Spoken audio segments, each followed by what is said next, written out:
नमस्कार, स्वागत है आपका जनता टीवी में। मैं हूं आपके साथ सचिन चौहान। बात होगी तमाम खबरों की, लेकिन बुलेटिन की शुरुआत 4 मिनट 18 मंडल से कर लेते हैं। देवरिया में अग्नि सुरक्षा अभियान शुरू, 14 से 20 अप्रैल तक होगा प्रचार प्रसार। क्षेत्राधिकारी श्रेयस त्रिपाठी ने फायर सर्विस की गाड़ियों को हरी झंडी दिखाकर रवाना किया। अग्नि से बचाव के उपायों को लेकर लोगों को जागरूक किया जा रहा है। भदोही में निष्पक्ष चुनाव संपन्न कराने के लिए एसडीएम आकाश कुमार ने लिया संकल्प। पुलिस प्रशासन के तमाम अधिकारियों के लिए चुनाव की तैयारियां शुरू। आगरा में डिप्टी सीएम ब्रिजेश पाठक के प्रयासों पर ग्रहण लगा रहे हैं स्वास्थ्य कर्मी। जिला अस्पताल में 70 रुपए में बना रहे हैं नकली मेडिकल। सीएमएस ने मामले में जांच के आदेश दिए।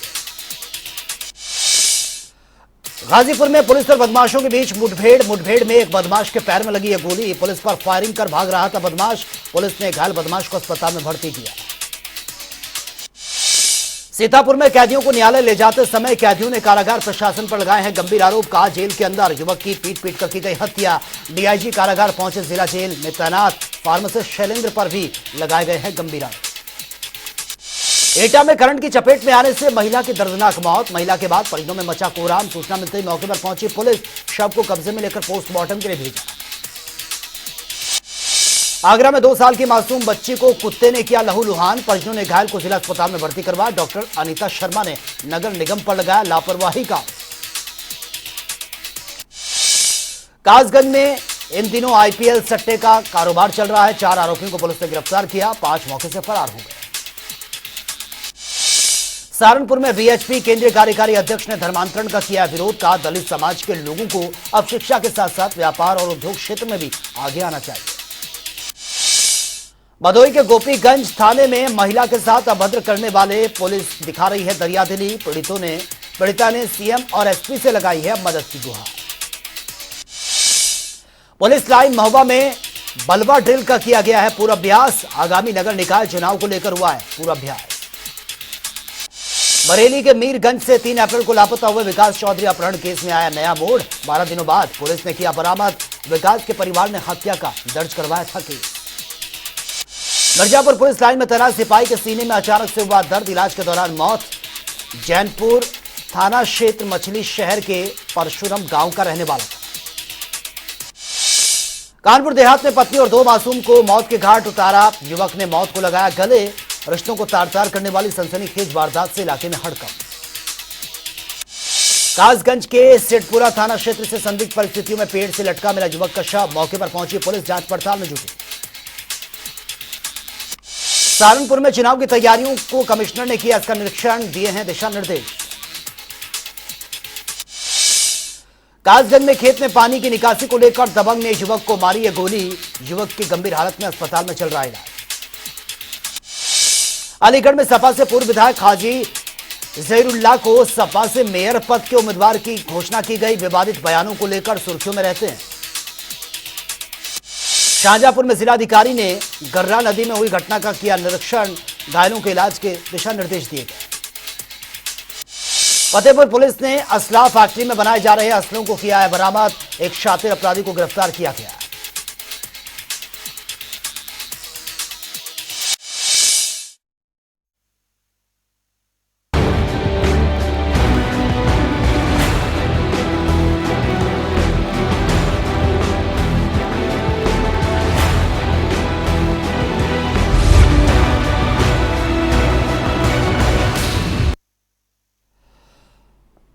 प्रयागराज के धूमनगंज थाने में चल रही अतीक और अशरफ से पूछताछ मामले में अचानक से एक नया मोड़ देखने को मिला। जब पुलिस पूछताछ के बीच अतीक को कसारी मसारी के जंगलों में लेकर गई, जहां पर यह बात कही जा रही है कि अमेरिकी मेड पिस्टल बरामद हुए।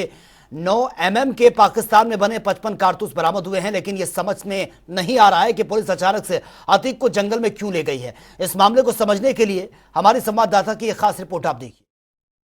उमेश पाल हत्याकांड में जहां बाहुबली पूर्व सांसद अतीक अहमद, उसके भाई अशरफ और उसके लड़के असद का नाम आया और अन्य शूटरों के भी नाम थे, जिसके बाद पुलिस ने कई लोग को ढेर किया और अतीक अहमद के बेटे असद को भी मुखबिर में ढेर कर दिया, जिसको आज सुपुर्द खाक किया गया था। और सबसे बड़ी बात, अतीक, अशरफ और घर के अन्य लोग यहाँ सुपुर्द खाक करने के समय कब्रिस्तान नहीं जा पाए थे, मगर अचानक से असलहे बरामदगी की बात होती है और कहीं ना कहीं कयास लगाया जाता है कि विदेशी फंडिंग की जो बात हो रही है उसमें असलहे की बरामदगी के लिए अशरफ को लेके जाया जाता है, मगर पुलिस अशरफ और अतीक को कहाँ लेके जाती है?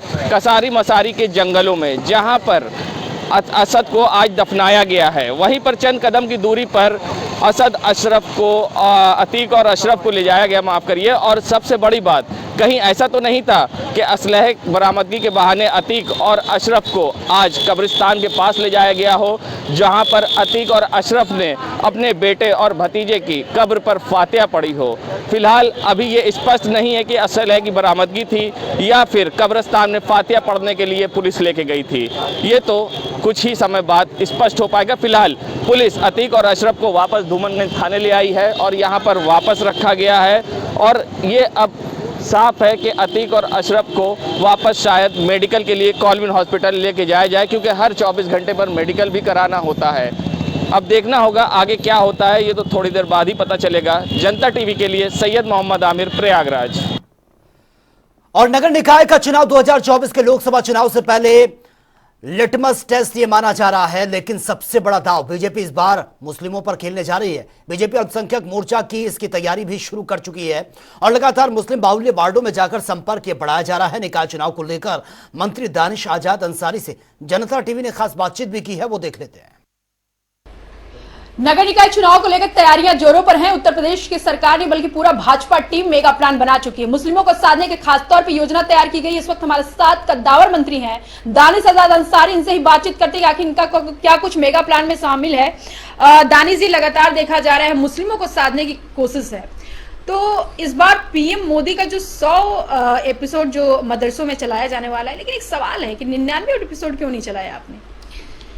देखिए, भारतीय जनता पार्टी, हमारी सरकार जो है, ये किसी भी जाति को साधने के लिए चुनाव नहीं लड़ती है, ना ही राजनीति करती है। हम धर्म को तो साध रही है। हम जनता के बीच में रह के, जनता के विकास से जुड़े मुद्दों की चर्चा करके और अपने प्रदेश को, देश को आगे ले जाने के लिए तत्परता से काम करने वाले दल हैं। और जिस तरीके से हमने ईमानदारी से धरातल पे काम किया जनता के विकास के लिए, नौजवानों के तरक्की के लिए, उनके हाथों को मजबूत करने के लिए। आपने सही कहा, लेकिन जनता के विकास का जो मुद्दा है, खासतौर पे मुस्लिम, ये आप भी जानते हैं, आप भी एक मुस्लिम चेहरा है और अच्छे चेहरा है जिसको माना जाता है मुस्लिमों में, लेकिन मुस्लिमों को विकास की जो मुद्दा है उसको क्या लेके जा रहे हो आप? तो 100वां एपिसोड तो हमको पता है कि आप मदरसों में दिखा रहे हैं, लेकिन 99 एपिसोड वाला भी तो सवाल पूछा जाएगा ना। देखिए, हमारे कार्यकाल का हर एपिसोड मुस्लिम समाज के तरक्की के लिए रहा। चाहे आप मदरसों की शिक्षा की बेहतरी का मुद्दा देख लीजिए, हमने मदरसों में आधुनिक शिक्षा लागू की, हमारा बच्चा दीन इस्लाम आधुनिक शिक्षा यहाँ लागू कर रहे हैं। कर्नाटक में चुनाव 189 प्रत्याशियों का उम्मीदवार जारी कर दिया गया, उसमें मुसलमानों का चेहरा ज्यादा नहीं दिखा। दूसरा बात, आपने वहाँ पे 4% ओबीसी का जो आरक्षण था उसको भी खत्म कर दिया, तो मुस्लिम यहाँ पे विश्वास कैसे? आज का सोशल मीडिया का जमाना, हर कुछ अपडेट होता है। देखिए, अगर आम मुस्लिम समाज के लोगों से आप मिलेंगे और पूछेंगे तो उनको आज हमारे दल पे, हमारी नीति पे, उत्तर प्रदेश की योगी सरकार पे भरोसा है। और भरोसा क्यों है? वो भरोसा इसलिए है कि आज अगर उत्तर प्रदेश की सरकार कोई योजना लाती है तो वो बिना भेदभाव जो भी पात्र है, चाहे वो किसी भी जाति, धर्म, मजहब का है। तो आप ही की पार्टी तो 80-20 का नारा भी देती है। तो 80-20 का नारा देती है तो उसको समझनी चाहिए ना कि 100 में 80 जनता हमारे साथ है, चाहे किसी भी धर्म की जनता। 80% हिंदू, 20% मुस्लिमों को कहा जाता है। नहीं, 80% जनता, हिंदू भी मुस्लिम भी हमारे साथ है, 20% उनके साथ है। और इस निकाय चुनाव में वो 20% भी हमारे साथ आके इस बार 100% हमारी उत्तर प्रदेश की जनता को हमारे ऊपर विश्वास है। और आप देखिएगा कि हर निकाय चुनाव में उत्तर प्रदेश के, चाहे नगर निगम हो, नगर पालिका हो, नगर पंचायत हो, हर जगह कमल का फूल खिलेगा, क्योंकि हमने सबका साथ सबका विकास का जो नारा था उस नारे पे ईमानदारी से ग्राउंड लेवल पे काम किया है। और आज हमारी सरकार की कल्याणकारी योजनाओं के बदौलत आम जनमानस को सीधा लाभ मिल रहा है, वो तरक्की की तरफ आगे बढ़ रहे हैं। खासतौर पर मुस्लिम समाज, अभी भी जैसे मुस्लिम समाज की शिक्षा की बात कर रहा था मैं, इंफ्रा डेवलपमेंट, अल्पसंख्यक बहुल क्षेत्रों में जो इंफ्रा डेवलपमेंट हुआ है वो हमारी सरकार ने किया है। अभी जो बुनकरों का फ्लैट रेट, एक बहुत बड़ी कई सालों से मांग थी, हमारे जो मुस्लिम भाई बुनकर भाई हैं, उनके बिजली के बिल को फ्लैट रेट करने का काम उत्तर प्रदेश की योगी सरकार ने भी पिछले हफ्ते किया है। तो हमारा हर कदम मुस्लिम समाज के ठोस डेवलपमेंट के लिए है। लेकिन टिकट नहीं देते हैं ना आप देखिए, तो ये है ना, निकाय चुनाव में हम अपने मुस्लिम समाज के प्रत्याशियों को टिकट देंगे। 2014, 2017, 2019, 2022 में क्यों नहीं दिया? ये भी तो सवाल है। आप देखिए, हमने विभिन्न माध्यमों से मुस्लिम लीडरशिप को आगे बढ़ाने का काम किया। ये थे दानिश आजाद अंसारी। इनका साफ तौर पे कहना था भाजपा ने जो विकास किया है मुस्लिमों का वो किसी पार्टी ने नहीं किया है। समाजवादी पार्टी, बसपा हो, कांग्रेस, सबने छलावा किया है और हमारे साथ में, हमारी सरकार में सबका साथ, सबका विकास और सबके प्रयास के साथ सफलता की नई शाखा लिखी जा रही है। कैमरा सबके साथ में जयसंघ लखनऊ। और वही समाजवादी पार्टी में नेताओं की होड़ सी लगी हुई है। दावेदारी की लंबी कतारें कार्यालय के बाहर तक लगी हुई हैं और काफी मंथन के बाद यह माना जा रहा है कि दूसरे चरण के लिए मेयर प्रत्याशियों की लिस्ट शाम तक जारी हो सकती है। लेकिन पार्षद और नगर पंचायत सदस्य पदों के लिए सबसे ज्यादातर दावेदार नजर आ रहे हैं। टिकट न मिलने से कई चेहरे मायूस भी नजर आ रहे हैं। नामांकन का दिन जैसे जैसे करीब आ रहा है और पार्टी कार्यालयों पर आप देखेंगे कि जो तादाद है नेताओं की वो लगातार बढ़ रही है, क्योंकि अब सिर्फ 17 तारीख को ही आखिरी नामांकन होना है। नामांकन की आखिरी तिथि है, यानी कि सिर्फ 2 दिन शेष बचे हैं। अभी तक कई ऐसे दल हैं जो अभी तक प्रत्याशियों की सूची जारी नहीं कर पाए हैं। समाजवादी पार्टी कार्यालय पर भी इसी तरह की गहमा गहमी नजर आती है।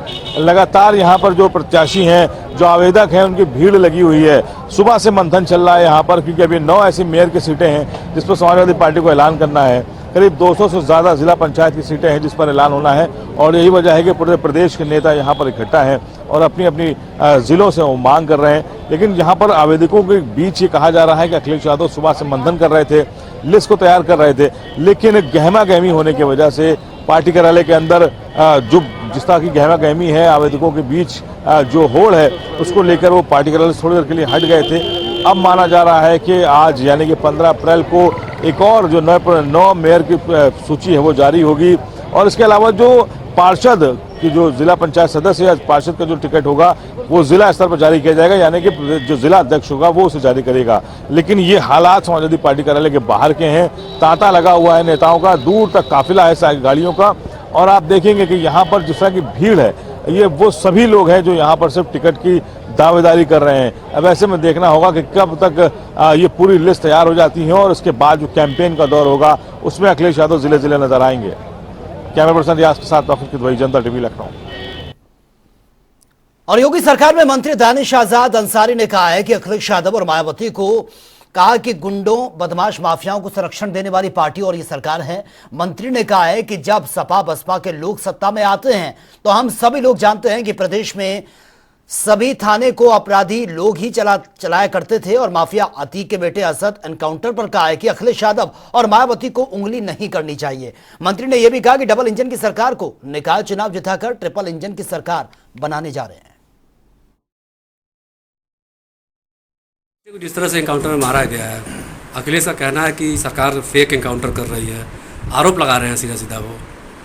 देखिए, अगर अपराधी के खिलाफ पुलिस कार्रवाई कर रही है तो किसी भी दल को उसका सहयोग और सपोर्ट करना चाहिए। आज उत्तर प्रदेश अपराध के प्रति जीरो टॉलरेंस के लिए जाना जाता है। उत्तर प्रदेश उद्योग को आगे बढ़ाने वाला प्रदेश के रूप में जाना जाता है। उत्तर प्रदेश के आम जनमानस के अंदर एक सुरक्षा का भाव एक आज है और वो भाव इस वजह से है कि उत्तर प्रदेश की योगी सरकार ने अपराधियों के ऊपर जो है लगाम कसने का काम किया, अपराधियों की कमर तोड़ने का काम किया। और अगर पुलिसिंग और जो है कानून व्यवस्था अपना काम करती है तो उसके ऊपर निश्चित तौर पर उंगली नहीं उठानी चाहिए। हमारी संवेदना अपराधियों से नहीं होनी चाहिए, हमारी संवेदना जनता के साथ होनी चाहिए। अखिलेश और माया का कहना है कि आप लोग चुनाव के जीतने के लिए आप ये एनकाउंटर दिखा रहे हैं। देखिए, जिन दल का, जिन नेता का आप नाम ले रहे हैं, चाहे समाजवादी पार्टी हो चाहे बसपा हो, इन्होंने हमेशा अपराध को पोषित करने का काम, अपराध को बढ़ाने का काम किया है और इनकी राजनीति अपराध के इर्द गिर्द चलती है। जब सत्ता में आते हैं तो हम सभी जानते हैं कि किस तरीके से जो थाने हैं वो अपराधी संचालित करते थे। लेकिन आज हमने अपने उत्तर प्रदेश में एक सुरक्षित माहौल कायम किया है। आज उत्तर प्रदेश के लोगों को लॉ एंड ऑर्डर पर भरोसा है और उत्तर प्रदेश का लॉ एंड ऑर्डर देश में ही नहीं पूरी दुनिया में चर्चा का विषय है। और वहीं चारधाम यात्रा के लिए निर्धारित की गई यात्रियों की संख्या बढ़ाई जा सकती है। हरिद्वार दौरे पर पहुंचे मुख्यमंत्री पुष्कर सिंह धामी ने बताया कि चारधाम यात्रा के लिए जो गाइडलाइन बनाई गई है उस पर पुनर्विचार यह किया जा रहा है। यात्रियों की सुविधा और यात्रा व्यवसाय से जुड़े लोगों की आजीविका का ख्याल रखते हुए इस पर आगे निर्णय लिया जाएगा। मुख्यमंत्री ने कहा कि यात्रा शुरू होने से पहले 13 लाख लोग रजिस्ट्रेशन करवा चुके हैं और सरकार हर चारधाम यात्री की सुरक्षा और सुविधा के लिए प्रतिबद्ध है। अभी तक 13 लाख यात्रियों ने अभी तक अपना पंजीकरण करवा लिया है और हमने कहा है कि जो भी यात्री उत्तराखंड पहुंचेंगे सभी को दर्शन करने का मौका मिलेगा, हम दर्शन करवाएंगे। और ये जो गाइडलाइन है उस पर भी हम लोगों ने दोबारा पुनर्विचार हम कर रहे हैं कि किस तरीके से लोगों को आसानी से दर्शन होएं और जो लोग हमारे इस व्यवसाय से जुड़े हुए हैं, इस आजीविका का भी प्रमुख साधन है, उनके आजीविका भी प्रभावित न हो, उस पर भी ध्यान दें। और वे कांग्रेस हाईकमान की ओर से वरिष्ठ कांग्रेस नेता पीएल पुनिया पर्यवेक्षक बनाकर उत्तराखंड वो पहुंच गए हैं और उनके देहरादून पहुंचने पर सबसे खास बात यह रही कि कांग्रेस के सभी गुटों के नेता उनके स्वागत के लिए पहुंचे और यहां पर प्रदेश अध्यक्ष करण मारा के साथ हरीश रावत, प्रीतम सिंह भी पहुंचे हैं। प्रदेश प्रभारी देवेंद्र यादव भी यहां पर मौजूद रहे। आपको बता दें कि उत्तराखंड कांग्रेस के वरिष्ठ नेता की लड़ाई खत्म कराने के लिए पीएल पुनिया को भेजा गया है।